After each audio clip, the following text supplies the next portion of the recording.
लेकिन भारत में फिलहाल इसका कोई बड़ा इंपैक्ट नहीं आता हुआ दिख रहा। फिर भी भारत सरकार ने एलपीजी के लिए कुछ ऐसे नियम लागू कर दिए हैं जिससे इसकी जमाखोरी पर रोक लगे, जो कि एहतियातन है। तो दूसरी ओर विपक्ष कह रहा है कि अभी एलपीजी के दाम बढ़े हैं, आने वाले दिनों में पेट्रोल भी महंगा हो जाएगा। ऐसे में प्रश्न खड़ा होता है, सवाल खड़ा होता है, क्या विपक्ष देश में अफरा तफरी का माहौल पैदा करना चाहता है? आज इसी मुद्दे पर होगी जोरदार टक्कर। एक्शन में सरकार, विपक्ष का दुष्प्रचार, सीएनबीसी आवाज के टक्कर के ट्यूसडे एडिशन में आपका स्वागत है।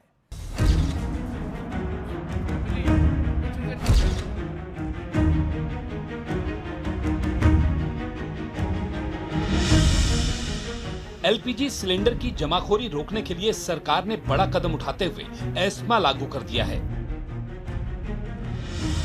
साथ ही रिफाइनरियों और पेट्रोकेमिकल यूनिट्स को एलपीजी प्रोडक्शन बढ़ाने के लिए भी कहा गया है। हालांकि ये सभी कदम एहतियात के तौर पर उठाए जा रहे हैं, क्योंकि सरकार ने पहले ही साफ कर दिया है कि देश में पेट्रोल, डीजल और घरेलू गैस को लेकर कोई दिक्कत नहीं है। लेकिन विपक्ष का हाल देखिए। भैया, मैं तो लोगों से यही कहता हूँ कि आप लोग जो है अपने अपने घर में जल्दी जल्दी सिलेंडर भरा के रखो। जो एलपीजी के रिडक्शन हो रही है, प्राइसेस बढ़ रहे हैं, और जो सरकार पूरी तरह जिस तरह एनर्जी को लेके जो सीरियसनेस दिखानी चाहिए थी, वो नहीं दिखा पा रही है। इन्होंने कहा था न तेल की कमी होगी न गैस की कमी होगी, तो कैसे हो गई? देश की सरकार बिल्कुल नाकामयाब रही, बिल्कुल विफल रही। लेकिन सिर्फ सरकार को घेरा नहीं जा रहा, बल्कि पैनिक फैलाने की चाल भी चली जा रही है। अभी तो गैस के दाम बढ़े हैं, आने वाले दिनों में पेट्रोल के दाम बढ़ेंगे। इस बीच कांग्रेस सांसद प्रियंका वाड्रा भाई राहुल की तारीफ के साथ सियासी मैदान में उतरी। एक ही व्यक्ति है इस देश में जो इन 12 सालों में इनके सामने झुका नहीं है, वो नेता प्रतिपक्ष। वो सच्चाई जो है, जो वो बोलते हैं, इनसे पचती ही नहीं है। हालांकि राहुल गांधी ने एआई समिट के दौरान यूथ कांग्रेस के शर्टलेस प्रदर्शन पर ऐसा बयान दे दिया जिसे बीजेपी ने बड़ा मुद्दा बना दिया। लोग कहते हैं एआई, सुना होगा आपने? एआई सुना? यहाँ पे अभी जो समिट हुआ था, सुना आपने? हाँ, कर दिया काम यूथ कांग्रेस वालों ने।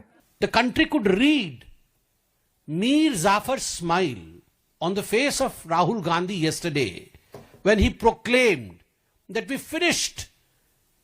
केवल गद्दार को ही अपने देश को गिरते हुए देखकर प्रसन्नता होती। लेकिन आज सबसे बड़ा सवाल है कि क्या वाकई भारत में तेल और एलपीजी को लेकर कोई दिक्कत है, या फिर विपक्ष भ्रम फैलाकर कोहराम मचाना चाह रहा है? इसी पर होगी देश की सबसे बड़ी बहस। और अब वक्त है प्रसिद्ध विश्लेषण का। ये नजर डाल लेते हैं एलपीजी पर सियासी खेल को फेल करने वाला विश्लेषण।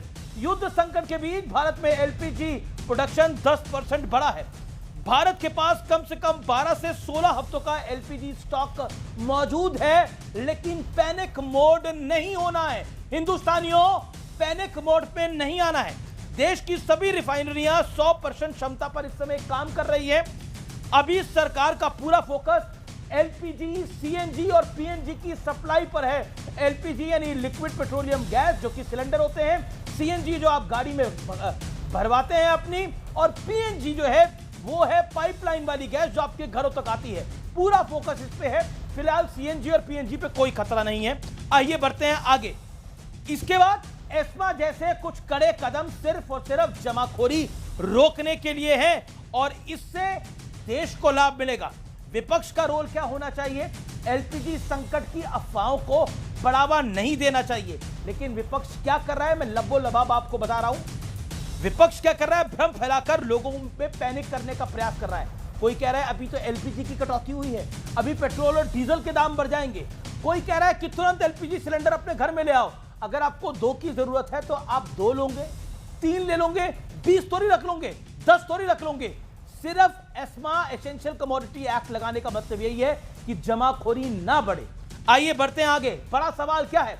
बड़ा सवाल यह है कि सियासी फायदे के लिए विपक्ष देश हित की अनदेखी कर रहा है। यह आज का बड़ा सवाल है। मेरे साथ कौन कौन जुड़ रहा है इस चर्चा के अंदर, आइए परिचय करा देते हैं। शहजाद पूनावाला मेरे साथ हैं, भारतीय जनता पार्टी के नेता प्रवक्ता। मेरे साथ सोमनाथ भारती हैं, फॉर्मर लॉ मिनिस्टर, उनका अभिनंदन है, आम आदमी पार्टी के वरिष्ठ नेता हैं। विवेक श्रीवास्तव मेरे साथ हैं, नेता लेफ्ट के हैं। मेरे साथ इस चर्चा के अंदर जुड़ रही हैं दीप्ति तनेजा, जानी मानी इकोनॉमिस्ट हैं, प्रोफेसर हैं दिल्ली यूनिवर्सिटी की, उनका अभिनंदन है।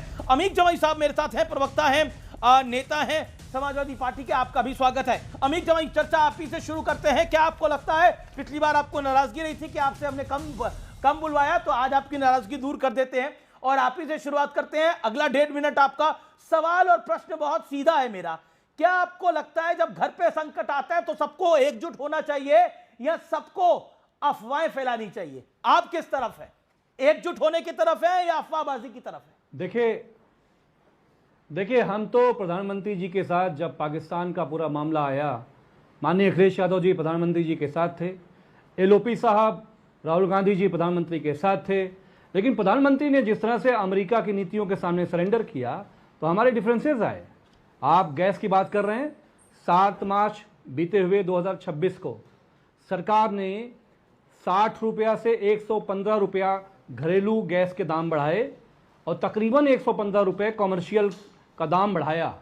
तो कैसे प्रधानमंत्री जी कह रहे हैं कि दाम, मैंने कहा है पेट्रोलियम मिनिस्टर से कि बढ़ाया ना जाए, अरे ऑलरेडी बढ़ गया। दूसरी बात यह है कि जब होर्डिंग नहीं हो रही है गैसेस की, जो बड़े बड़े गोदामों में भरी जा रही है, तो एस्मा कानून लगाने की ज़रूरत क्यों पड़ी है आपको? वो आपको इसलिए ज़रूरत पड़ी है कि हमारे लखनऊ में 1200, 1400, 1500 में ऑलरेडी घरेलू गैस का सिलेंडर बिकना शुरू हो गया। तो जो समस्या है कि आपने कहा कि अब रशिया से आप इंपोर्ट करोगे, और अमेरिका ने, शुभकामनाएं प्रधानमंत्री जी को, अमेरिका ने इजाज़त दे दी 30 दिन की, लेकिन अमेरिका ने जो इजाज़त दी है वो 30 दिनों की है। जो रशिया से इंपोर्ट होगा वो जहाज जो समंदर में है, 30 दिन के बाद क्या होगा? भारत की सरकार, आपका न्यूज़ 18 चैनल, देश के प्रतिष्ठित चैनलों ने बताया कि हमारे पास, कोई कह रहा है 1 हफ्ते का ऑयल का, गैस का भंडार है, कोई कह रहा है 15 दिन का है। 15 दिन के बाद हम क्या करेंगे? क्या वेनेजुएला वाला जो अमेरिका वाला तेल है, प्रधानमंत्री जी के यहाँ जो डील हुई है, वो किस डेट में आ रहा है? और नहीं आ रहा है तो क्यों नहीं आ रहा है? भारत की संसद में ओके, 2.25 मिनट आपने बोला, ओके, आपने 2.5 मिनट बोला, 2.25 मिनट जवाब दीजिए। जी शहजाद पूनावाला, आपकी बारी है। देखिए, क्या आपको लगता है कि आखिरकार पहले जानकारी आई कि जो स्टॉक है वो पर्याप्त है, कोई समस्या ही नहीं है, लेकिन अब उसके बाद हमने देखा एसेंशियल कमोडिटी एक्ट लगा दिया गया, तो कंफ्यूजन क्या सरकार में भी है? सरकार भी कंफ्यूज दिखाई दे रही है पूरे मैटर में? मैं केवल आपसे ये उम्मीद करूंगा कि जैसे हमने इनको ध्यानपूर्वक 2 मिनट के लिए सुना, मुझे भी पहले ओपनिंग कमेंट विदाउट इंटरप्शन मिले। आपका भी 1.5 मिनट। स्टार्टिंग करते हैं कि समाजवादी पार्टी ने बोला कि ये देश के साथ हमेशा कठिन परिस्थिति में रहते हैं। कोविड जैसी परिस्थिति आई, वैक्सीन 2 आत्मनिर्भर पहली बार भारत में उसी समय पर बनी जिस समय पर दुनिया में बन रही थी। जी, समाजवादी पार्टी का ऑफिशियल बयान था कि इससे आप नपुंसक होते हैं, ये बीजेपी की वैक्सीन है। आज तक अगर अखिलेश यादव जी ने वो वैक्सीन ली है तो बता दे हमको फोटो दिखा के कि हाँ वो वैक्सीन ली है। ऑपरेशन सिंदूर हुआ, राहुल गांधी ने ऑफिशियली बोला, पृथ्वीराज चव्हाण ने बोला कि ऑपरेशन सिंदूर फेलियर है, जबकि पूरी दुनिया ने माना। डीजीएम और सेना ने बताया कि घर में घुसकर पाकिस्तान, एक न्यूक्लियर देश में, किस प्रकार से आतंकी बेस और मिलिट्री बेसिस को हमने तबाह कर दिया। ये देश के साथ खड़े होने की बात है। आखिरी उदाहरण देता हूं, एआई समिट, जो देश का समिट था, जिस पर माननीय अखिलेश यादव जी ने भी बोला कि जो कांग्रेस का topless, characterless, brainless, shameless act था, उसको हम कंडेम करते हैं। कल राहुल गांधी ने बोला है कि देखा, काम कर दिया एआई समिट का। इसका मतलब कि राहुल गांधी ने सुपारी लेकर सोरोस की देश के खिलाफ साजिशों के वो सरगना है। राहुल गांधी आईएनसी नहीं, एएनसी, एंटी नेशनल कांग्रेस के नेता है। और अगर अमीक जमाई कमिटेड है, जो उनका ओपनिंग स्टेटमेंट है, उसको तो बोले कि मैं राहुल गांधी से अभी अलायंस तोड़ रहा हूं, ये देश विरोधी है। अब मैं उस पे भी आता हूं। अब मैं आपको बताना चाहता हूं कि अमीक जमाई समाजवादी पार्टी से है। Samajwadi Party was supporting a government called UPA in 2013, Mr Amish Devgan ji, इनका उस समय पर मैनेजमेंट और आज का हमारा मैनेजमेंट में अंतर दिखाता हूं। उनका उस समय पर 2013 में कोई क्राइसिस नहीं थी दुनिया में, तो फ्यूल की शॉर्टेज के कारण 8 बजे फ्यूल पंप बंद हो जाएंगे, ये फतवा यूपीए की सरकार ने निकाला। पहली बार फ्यूल कर्फ्यू, आपने पीस का कर्फ्यू तो देखा है, दंगों का कर्फ्यू तो देखा है। देश की जेन जी जाने, देश में 8 बजे पेट्रोल पंप ये सही बंद, बात है, ये सही सुबह बात है, तक ये नो हुआ- पेट्रोल। ये आज हुआ- और आज की तारीख पे ये हुआ था, पर मेरी सरकार नहीं नहीं नहीं, अब आपका 2 मिनट बोल लिया। सर, अब मैं क्योंकि अपनी नहीं, सरकार का बिल्कुल, गिना दूं। बिल्कुल। Important है। आपने जो कोट करा वो बात सही है। मैं एक बिजनेस चैनल का संपादक होता था तब, जी, और business। जी और मैं तब उस बिजनेस चैनल का संपादक होता था। I had a privilege to interview that time petroleum minister Veerappa Moily, और वीरप्पा मोइली ने सामान्य रूप से इस बात को कहा कि 8 बजे बंद होना चाहिए, इससे लोग कम यूज करेंगे।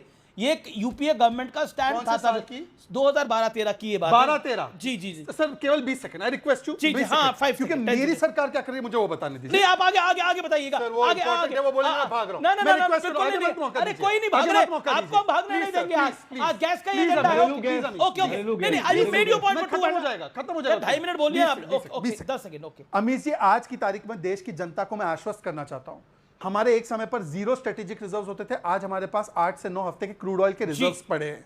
हमने अपना ज्यादातर क्रूड ऑयल जो है 40 देशों से डाइवर्सिफाई किया। क्रूड ऑयल में कोई समस्या नहीं। क्रूड ऑयल और एलपीजी एलएनजी वो अलग होता है। एलपीजी एलएनजी को कोई भी देश रिजर्व के रूप में नहीं रख सकता, क्योंकि ये ब्यूटेन प्रोपेन से बनता है और गैसियस फॉर्म में होता है। इसके लिए भी, पर फिर भी इसके लिए भी मैं आपको बता दूं, ब्यूटेन और प्रोपेन को हम लोगों ने रिफाइनरी में डाइवर्ट करके प्रोडक्शन बढ़ाई, और 100% डोमेस्टिक के लिए, 100% ट्रैवल के लिए, 100% इंपॉर्टेंट सेक्टर के लिए, 80% एग्रीकल्चर, हॉस्पिटल और बाकी इंपॉर्टेंट सेक्टर के लिए जितना वो यूज कर रहे थे उनको आज भी उपलब्ध है। पूरी दुनिया में तेल के सारे भंडार खाली हो रहे हैं, हमारे यहां पे कोई स्थिति ऐसी नहीं है, एक पेट्रोल पंप बंद नहीं है। विवेक श्रीवास्तव, झूठ बोलना बंद कीजिए। अमित जमाई, झूठ बोलना बंद कीजिए, और 2013 का बताइए। ओके अमित जमाई थैंक यू सर।